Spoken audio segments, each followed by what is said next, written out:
So in the first video of this three-part series, I took a simple wool blanket, turned it into a bivy bag used to cover over another sleeping bag, protecting it from embers next to a fire, and add extra warmth as well. And in the second video, I turned that same wool blanket into a simple poncho, the one I'm wearing today. Now in this video, I'm going to take this simple poncho and take it to the next level in versatility. If you're interested in seeing what I'm going to do, stay tuned. So before we begin, I just want to take a moment to talk about a few things you can do with the poncho the way it is, just to finish it off without having to go to any further extent to make it any more functional than it is already. So the first thing is, and this was mentioned by one of my viewers, is what are we going to do to keep the edges of the blanket from fraying where we cut the hole, the T-hole in the center of the blanket? Well, one of the things I did do was did a cross stitch or a whip stitch around the base. That'll keep the splits from spreading any further, either down the center or across the shoulders. But that doesn't do anything to keep the raw edge from fraying, and it will over time start to fray. Well, one of the simplest things you can do, not what I'm going to do in this video, but one of the simplest things you can do is to use what's known as a blanket stitch. And a blanket stitch, I can give you an example of it. It's what is used on a lot of blankets to finish off their edges already. So you can see that there's a contrasting white thread that has been used to whip around the edge of the blanket, and it can also be used to bring two parts of a blanket together at the same time. Well, that is certainly is an option, not the option I'm going to use. And if you are interested in learning how to do a blanket stitch, there is a lot of videos on YouTube showing it. In fact, I had to look it up myself. I looked at this and thought I could replicate it, but it took a little bit of instruction before I figured that I could probably do this myself very easily. Just requires a needle and a thread, basically. A larger thread or even a yarn would be good because it'll give it more strength. I suppose you could even use dental floss. Dental floss is very strong and very useful for a lot of these sewing things. So that's one of the things I could use. Now, the other thing was, how about keeping this blanket closed in this fashion that I had shown before? And in the last video, I used a nylon belt. I could be using a leather belt if I have like a duty belt or a utility belt that I'm going to be wearing my knife, my saw, whatever else on the outside. It would wrap around this and keep everything closed. But the other options are blanket pins, and I mentioned those blanket pins but didn't show you. So I have two blanket pins that I'm going to show you that can be used for closing the blanket up around your waist. First off is a pin that has been around for quite a while, the safety pin. So the safety pin, this is one of the large safety pins, also known as a blanket pin, and these are very inexpensive to buy, and they work just fine. In fact, I usually have one of these in my bushcraft kit and my utility kit just for emergencies, for putting something back together that splits wide open. The other option is a more traditional medieval type of a blanket pin. It's the style that you often see made of wrought iron. I made one, not of wrought iron because I don't have that capability, but I made one using a stainless steel skewer. And I will put the blanket together and show you how this one is used to hold it together. But if you can get your hands on either a skewer and make something like this, or if you want, you can look, there's lots of people who are making these out of wrought iron. Also a very useful tool, not just for keeping your blanket closed, but the needle on that is strong enough to use as an awl. If you have to make repairs, say to leather, maybe your boots or your gloves or something need to have holes put in them so you can put some thread or something through to make some stitching, so it'd be useful for that. And I can see it'd be useful for another few tasks as well. All right, let me set up and I'll show you what it looks like with the blanket closed around my waist using the blanket pin. Stay tuned. Okay, very quickly, so what I've done is I've wrapped the blanket around my waist to the desired tightness around my waist. So a blanket pin works like this. You start by taking the pointed end of the pin, just like you would any other pin or safety pin or anything else, pushing it through the material, both layers of the blanket, coming out the other side. Now, to lock this, the C section goes behind the pin and then turns down. Just that simple. Very effective, very simple piece of equipment to have. Very useful, either a homemade one or a nice looking, more traditional wrought iron one. Okay, now let's move on to turning this up to the next level. So in my design, what I wanted to do was to take this poncho to the next level. giving it some weather protection around the shoulder area. What I have found in wearing any wool jacket, or any jacket for that matter, is where the snow will land and then soak in from the heat of the body is across the shoulders primarily. It will soak in and get wet in other areas, but the shoulders is the worst area. So I thought if I could add some type of material that had weather resistance, waterproof or otherwise, that it would aid in protecting my shoulders and the blanket itself from getting wet. It would also give it a little bit more wear protection if I was wearing a backpack or a shoulder bag over top of the blanket. Not likely, but I might do that on occasion. So I went to the fabric store and I found a material known as raincoat material. Basically, it is nylon, rubberized on the inside. And I bought about 1 meter of this material and I created a rectangle which I'm going to lay down over the center portion of the blanket where the neck hole is. I'm going to be sewing this down, opening it up to match the neck hole, and then finishing around the edges. It's going to make more sense if I show you what I'm doing rather than talk about it. So let's do that.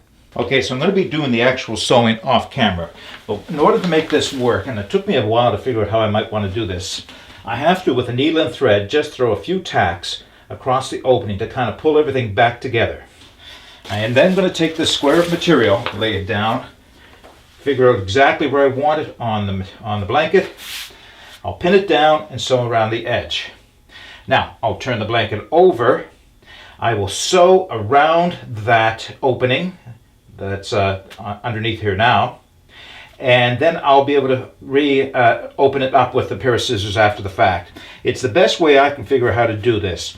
This is probably above my skill level, but it's something I needed to learn and wanted to learn, so that's what I'm going to do. I'm going to do the work off camera, but at each stage of the way, I'll show you where I'm at. Here's where we are so far. I have the raincoat material sewn on to the blanket, and I'm ready now to do some edge work around the opening. Let me get a little closer and I'll show you what I'm talking about.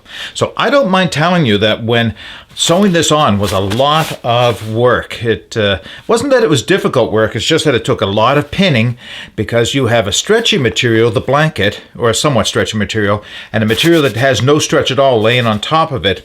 And to pin those down so that you try to get everything without any buckles and twists and everything takes a bit of work. I can appreciate the work that seamsters go through when they're creating garments like this. So what I have left to do is around the neck here, I still have to finish off the edge where the two materials are sewn together, and I have something for that I'll show you in a moment. And then I have to put on a couple of loops and buttons, one that'll hold it down when it's open, another one that'll close it up, and I'll show you that when I get there as well. So I just wanted to give you a bit of a progress report. Now, some reflections on what I've accomplished so far. This material is raincoat material, so it is waterproof. And I wanted to have weather protection over my shoulders and on my chest and on just the top of my back there. And this will do that. But now I'm beginning to wonder, did I choose a material that was too waterproof? And what I mean by that is, am I going to start to perspire and build up moisture underneath this thing? I think not, only because, well, it's a blanket. It is ventilated all around the sides. So unless I'm working really hard or, building up a big perspiration, I don't think I'm going to get too hot inside of it. Although time will tell. That's what this was from the beginning. This was an experiment to learn how to do this properly, where I could do it with a better blanket eventually in the future. So the other thing I've been noticing is it's a bit noisy, as some raincoat material type would be. But overall, I'm actually quite pleased. I'm pleased with the way it looks, although that's secondary to the function that it should give this blanket. All right, I'm going to do a little work around the edge, and I'll show you that as I progress. Okay, here it is, the finished product. I decided to save you the agony of watching me struggle, pinning all the materials on and sewing it up in the sewing machine. Oh man, I think I was in over my head. I learned some new skills. I guess there is value in doing it that way. But what I'll do is I'll show you right now, as I'm wearing it, some of the features, but the rest of the features I'm going to have to take this off and lay it down, and then I'll be able to give you more of a close-up of it. So very quickly, I have the collar now pinned back on buttons, and I'll show you how I did that, so that it will remain open, yet I will be able to close and button it closed, as you'll see shortly.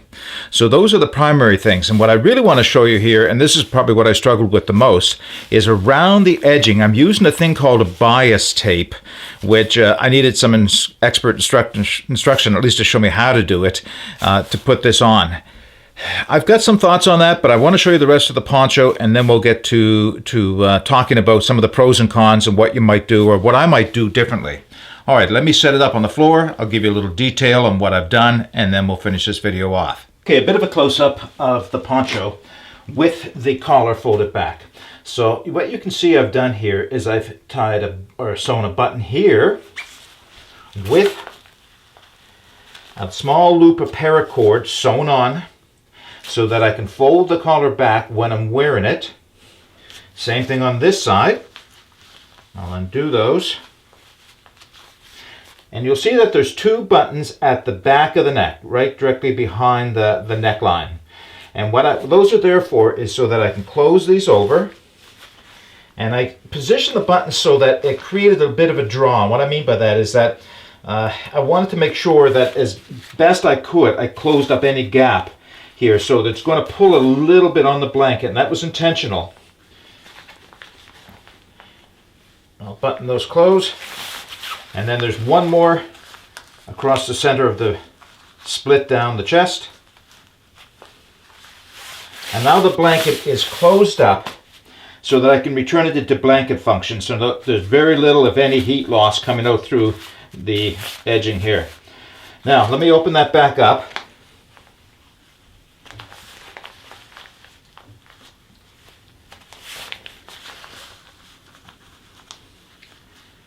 All right. So this is the bias tape, and I'm going to see if I have any extra material left over. This in no way can turn into an instructional video on how to use bias tape, because it was complicated enough for me to understand and do. I don't think I could accurately describe how to do it yourself. I'm sure if it's something you want to do, there are plenty of videos out there available to show you how to do it. I have some thoughts on that we'll talk about in a few minutes. But the reason I used this bias tape was to finish off the raw edge, because what I had before was just a raw blanket edge and the raw raincoat material edge showing through. And I wanted to cover those off. One, just, well, for looks, absolutely, but to keep it from wearing and fraying along its edge. So that's what I've done there. If I was to do this again, would I do the bias tape? Well, let's remember that this whole poncho project started off from a very simple blanket, turning it into a bivy bag, turning it into a poncho with a split in the neck for wearability, and then I decided to take it to the next level. I added buttons which are on the underside of this so that I could fold the sides in to bring the shoulders in a little closer, allow a little bit more freedom of movement with my arms. And then I went the extra step and sewn on a piece of raincoat material. And by the way, this is a 26-inch square finished, which means there's a fold underneath the edge just to keep it from showing and keeping it from fraying. So I've got that sewn on. That gave me protection from the elements across my shoulders. And then I decided to finish off this extra material. So I've really gone a lot farther than you need to have a functional poncho. But I wanted to have that little bit of extra. Now there's one more thing that I did not plan on doing, and it came as a bit of an afterthought. I think what I'll do is I'll put the poncho back on and show you what that is. So I mentioned I had made another modification, or at least another addition to the poncho that wasn't in my original plan. It came more of necessity. As I finished the poncho up, I realized I had a need to add something to it so that it would make it a little bit more self-contained. And I'll show you what I mean by that. In order to do that, I'll just have to pan the camera downward.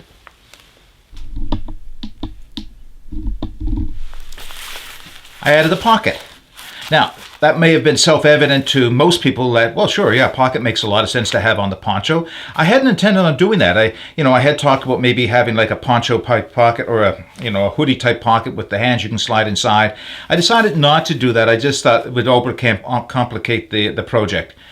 Not that it's a bad thing, not that it's not something you may want to do yourself, and it may be something I decided to do on a future project as well. But for this one, I decided to forego that addition of a huge set of hand pockets down below.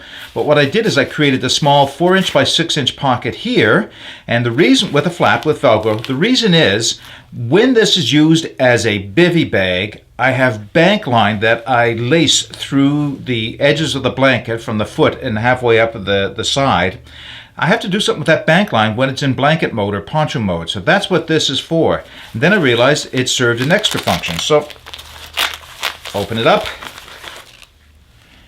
Here's the bank line with the cord lock on it that I can use to string through the little, or lace it through it.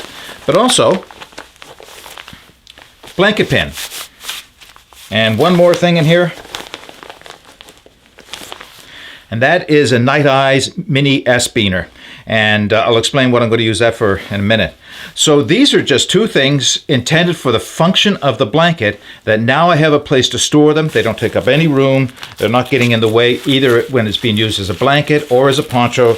And they'll store in there safely with the Velcro to hold it on. All right, let me pan the camera up.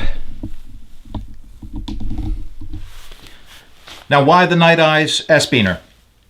Well, it's something that I'm not sure that I am going to use, but I thought it wouldn't be a bad idea at all. And that is when I'm folding the blanket around my body and I want to take either the front portion and fold it to the back, I could put two very small loops of paracord on it. Actually, I think I may be able to use the loops of Grosgain that are already on the edge of the blanket.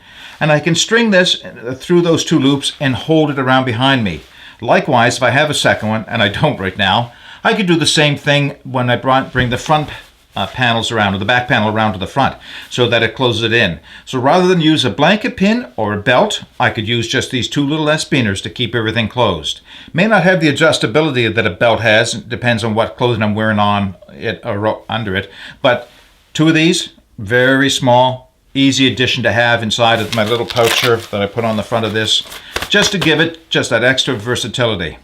Okay. There is one more thing that I discovered about this project that may be of interest to you. But again, I have to take the poncho off, so I'll set it up and show you what I'm talking about. Okay, so I've converted the poncho back to blanket mode, so it's all closed in the center.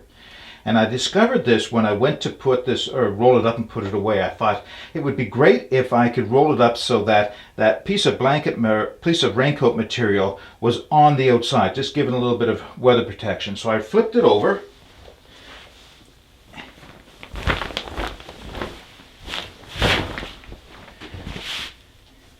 And then what I did is I folded it in on itself in thirds. From that end,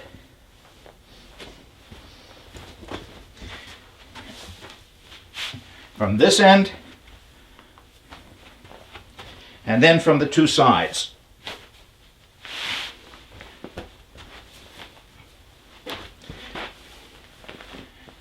And it occurred to me, I've got the perfect sit pad or kneeling pad now. It is thick, good size for kneeling on for protection. My knees and the blanket itself are protected from the elements from underneath, or it's a good size for sitting on. So I've actually created a fourth function for this project. Unintended, but obviously very useful. Now when I want to roll it up to put it away, and you can roll it this way and tie it to the bottom of my backpack, or maybe a little bit more narrow, although narrow but thicker, I guess. Roll it this way and tie it to the bottom of my backpack. So that just gave me one more use for this project that I hadn't intended, but seems to work out very well. All right, let's wrap this video up. You know, when I started, this project was intended to be both a learning experience as well as an experiment to see what I could do with this inexpensive wool blanket. Again, as I'd mentioned in other videos, the idea was to take this inexpensive wool blanket, make all the modifications to it as a learning experience, take what I learned from doing this project and apply it against a more expensive blanket if I decide to do so in the future. I'm not sure that I will right now because this is perfectly functional the way it is. You know, there were things I could have done to this blanket that I didn't do. And I'm opening this up. If you have ideas of what you would do if you were going to do this project, what additions or what you would do differently, some of the challenges I mentioned, like the opening, how to seal that over, what else you would do, would you add the raincoat material? I'd be interested in hearing those suggestions, those ideas. I may incorporate them into a future project myself. So yeah, this was a lot of fun. It turned out to be a success for me. Now I just need to get out and use it. Pretty good package when you think about it for how many uses it has. Okay, let's close this video down. So if you've enjoyed this video, you may consider subscribing to my channel. Hopefully I'll come up with some more DIY projects that'll save you money and give you some functional equipment in the future. But until I do, get out and explore. Take that path less traveled. It'll make all the difference. Bye for now.